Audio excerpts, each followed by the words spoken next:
Hi, I'm Brendan Amaris. And I'm Dominic Witt, and welcome to Johnnie Bennie Campus News, the news show keeping you up to date on campus life and events.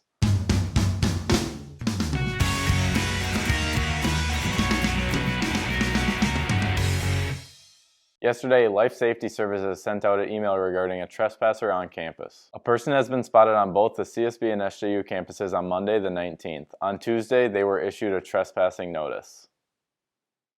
Students and community members at this time are asked to report any suspicious persons or vehicles to CSB Security and SJU Life Safety.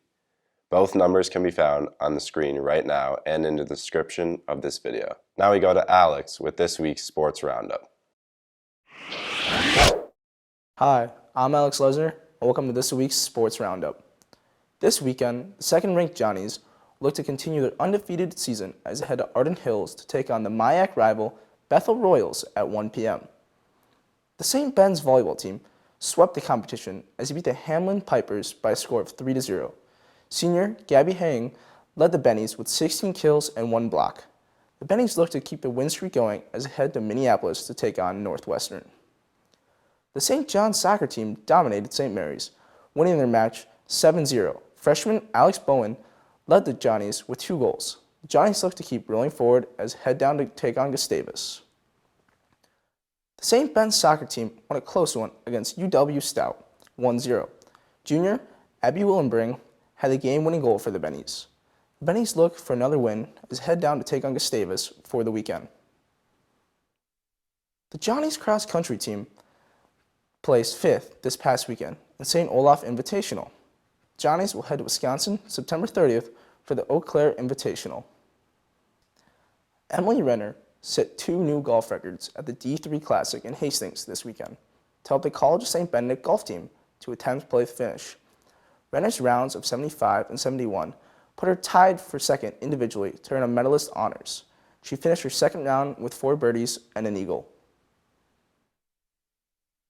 That's all for this week's Sports Roundup. As always, best of luck to our Johnnie and Bennie athletes competing, and don't forget to tune in next week for all your sports news. Thank you. In other news, up until September 23rd, Fine Arts Programming is offering a special discount.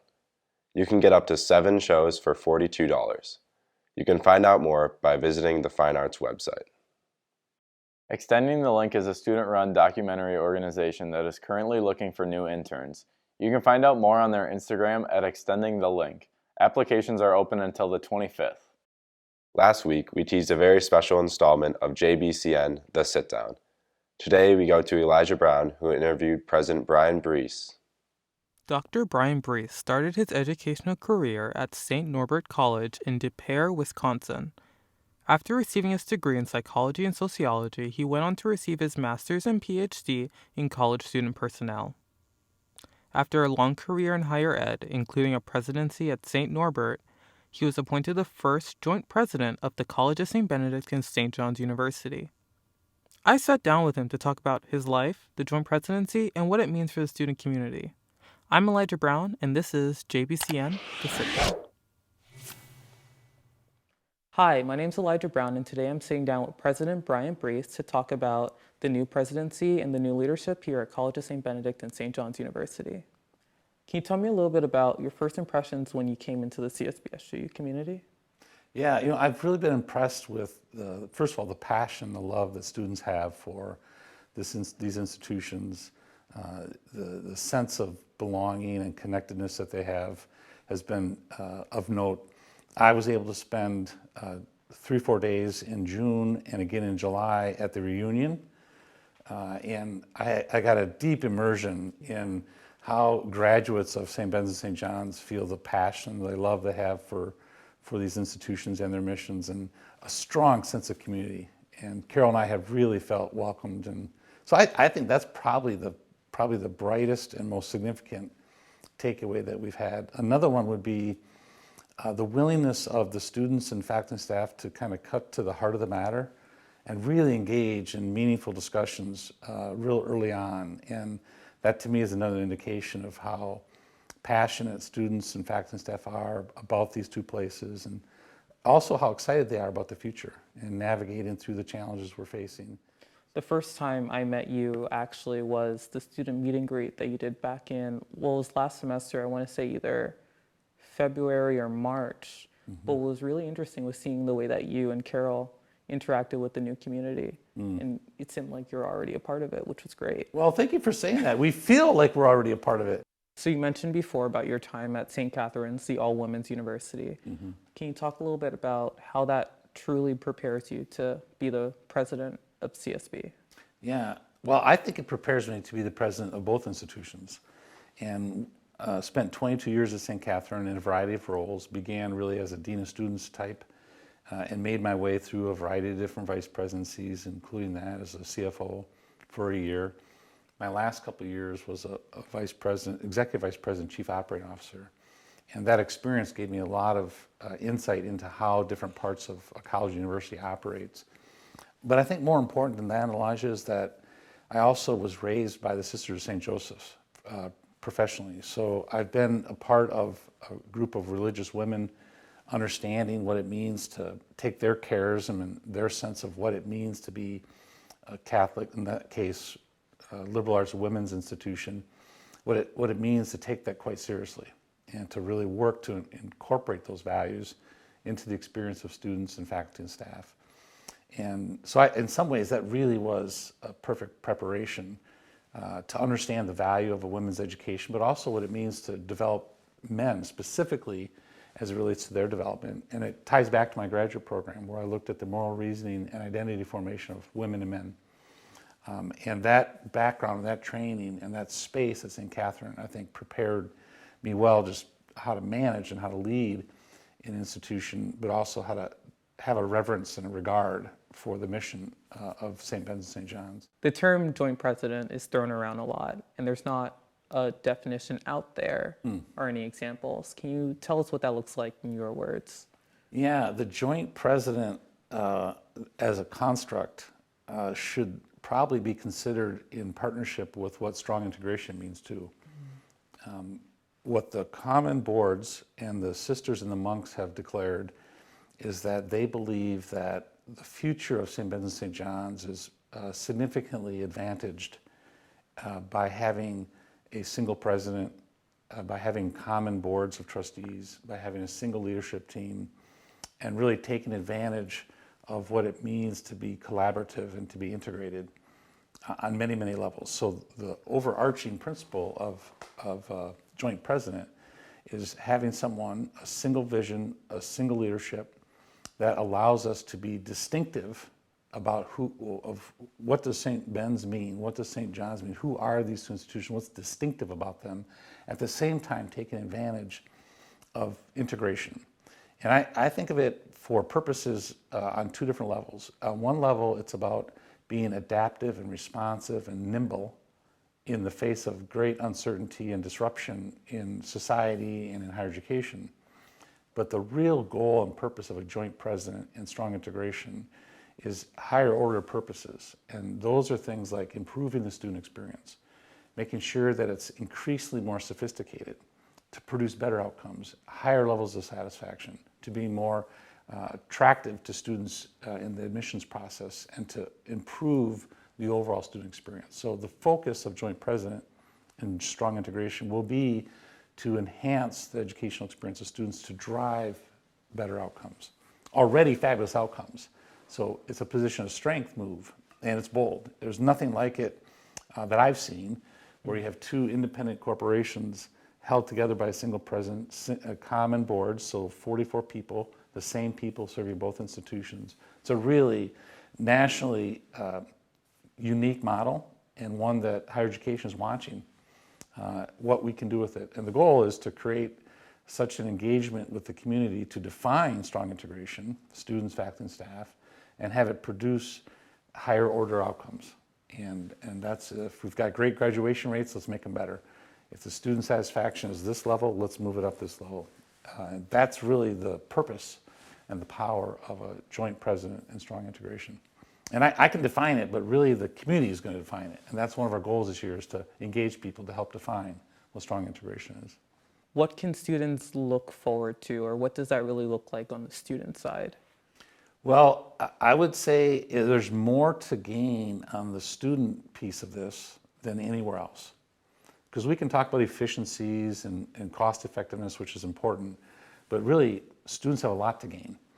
And so there's nothing more frustrating as I'm listening to students already than to have things done one way on one campus and another way on another campus. So trying to find at the intersection of teaching and learning and the student experience, what are those things that truly would make a difference for students if we did them differently in a more integrated or seamless way. And that could range from a lot of different things. And so really, I think the student experience has tremendous opportunity. So we'll be looking to students. What are those things? I've already heard a lot of examples, but what are those things that students would like to see improved? And how can we increase that experience, make it more vibrant, more engaging, drive up satisfaction and engagement? Those are, I think, two of the most important outcomes. So what collaborations might we see between the two student senates?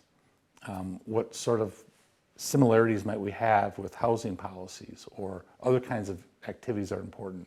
How do we handle, how we manage and navigate the sense of community and sense of belonging?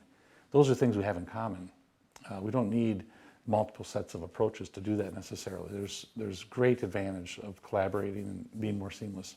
One idea that I want to offer your viewers and listeners is students come to us as whole people. And higher education is famous for presenting a fractured experience.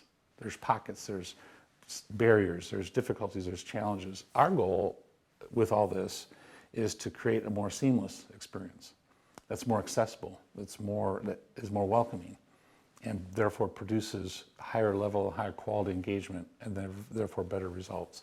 So that idea of creating a more engaged, integrated, responsive environment for students is, I think, going to be the centerpiece of how we focus.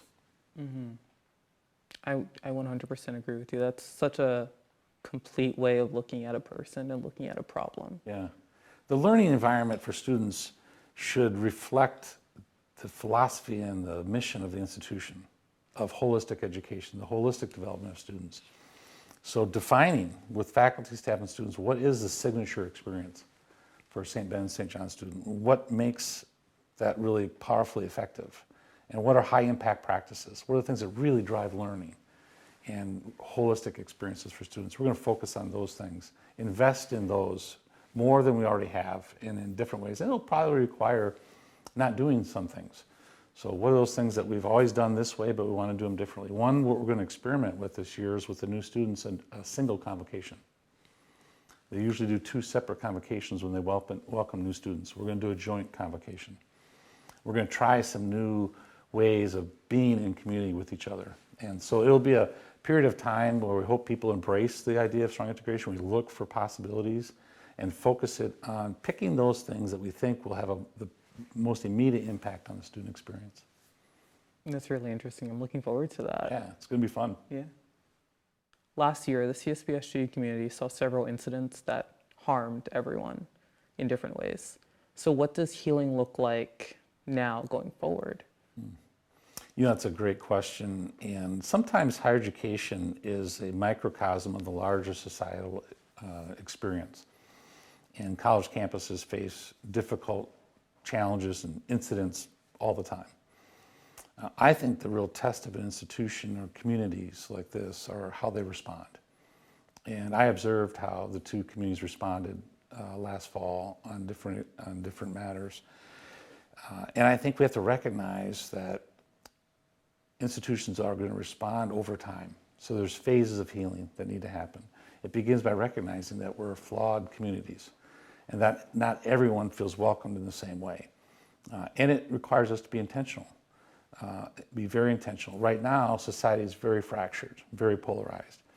And so my hope is that the next coming few years will focus on what I call the power of the interpersonal and really tending to the person across from you and really listening, demonstrating empathy, and really listening really deeply. And that's part of our Benedictine tradition, listening with the ear of the heart and really tending to people and their needs and being intentional about it and really valuing those kinds of leadership traits, all of us.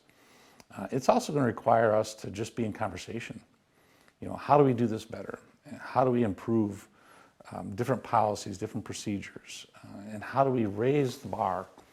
One of the things that I would assert is that one of our Benedictine values is hospitality. And on one level, it's about opening a door and welcoming someone and greeting people, but it's a much more powerful concept than that. And that concept of hospitality means that every person should feel welcomed. And when they feel welcomed into a classroom, into an athletic team, into a dining hall, into a residence hall room, into an interpersonal conversation, they feel valued. And when a person feels valued, their potential to flourish is unlimited. But when they don't have that basic sense of belonging and feeling valued, it's really hard to open up and flourish and to grow. Mm-hmm. And so we should think about our responsibility around healing and hospitality and the dignity of the human person, which is a part of our values as well. We should think of those not just as concepts that are passing in nature, but foundational to our learning and our responsibility as members of this community. And if each person every day could approach every interaction with that kind of intentionality, really tending to the people around them, then I think that healing will be accelerated. And we can't rush it, but we have to really, truly attend to it. So it's that kind of intentionality and really openness to sharing information, engaging in conversations, and really treating each interaction as if it's as important as it is. And right now, I think with the epidemic of loneliness and isolation coming out of the pandemic, this kind of coming together and being in community, doing it intentionally and being really faithful to our values is going to be critical. And I hope that's what characterizes the coming weeks and months and even years, because we have a lot of work to do. 100%. Yeah. How does CSB and SJU plan on creating a safe community for the marginalized students who are a part of it? That's a great question. Well, first of all, I think the two institutions are doing a fair amount already to create welcoming spaces and provide resources and support for students. But I think it's also incumbent upon each member, harkening back to my comments about hospitality, is to take this responsibility fully on. If each person's tending to this, creating an environment of welcoming and hospitality, that helps. At the same time, the institution needs to make more investment in how we create policies and procedures and programs to support students and marginalized groups. One of the most important things we're doing to support the program and staff we already have in place is hiring a senior diversity officer. That search is now been launched. It's a national search, and our goal is to hire a senior diversity officer who will be charged with helping the community build an infrastructure of policy programs and support that creates an environment that is responsive to the needs of our communities so that all feel welcome and all have access. And really building momentum, more momentum toward our aspirations of EDI-BJ work. And all those requirements, those constructs of equity, diversity, inclusion, belonging, and justice need to be represented in the curriculum and the co-curriculum. They need to be represented in how we create a climate to support students. They need to be represented in how we recruit and retain and develop faculty and staff of diverse backgrounds and students. And that whole enterprise of equity, diversity, inclusion, belonging, and justice work is absolutely at the center of our mission. How do you personally fit into all of this? Well, it's a daily question for me. What is the president doing day in and day out to support these aspirations? What is the leadership that I give to my leadership team? Do I make that expectation clear? Do I facilitate and encourage and support policies and practices that reflect our values? Mm-hmm. So for me, it's very personal. And I think we all have to take it personally. And so I think your question about what's it mean for the president is significant. Part of my responsibility is to articulate the vision, to help garner resources, and to make sure that we have accountability to these aspirations, to these goals. And we have to recognize that it's complicated work and it takes time, but we have to have high expectations. And I think for me, the president of the two places, the primary responsibility right now is to articulate vision and expectations.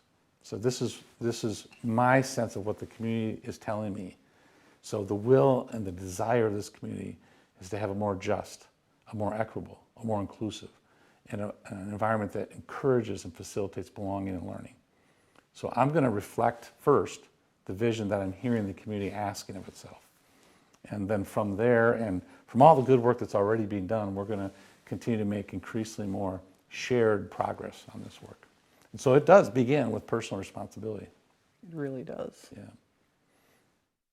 What I and a lot of other students want to know is, with the schools remaining separate but under the same leadership, what does that mean for making students of all gender identities feel represented?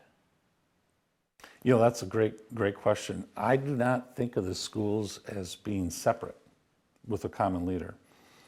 I think of what we're asked to do is to establish the distinctiveness of the two institutions, what makes them distinctive, but also really knitting together what do we have in common, and what, by way of strong integration, can allow us to create an environment that's more responsive to students.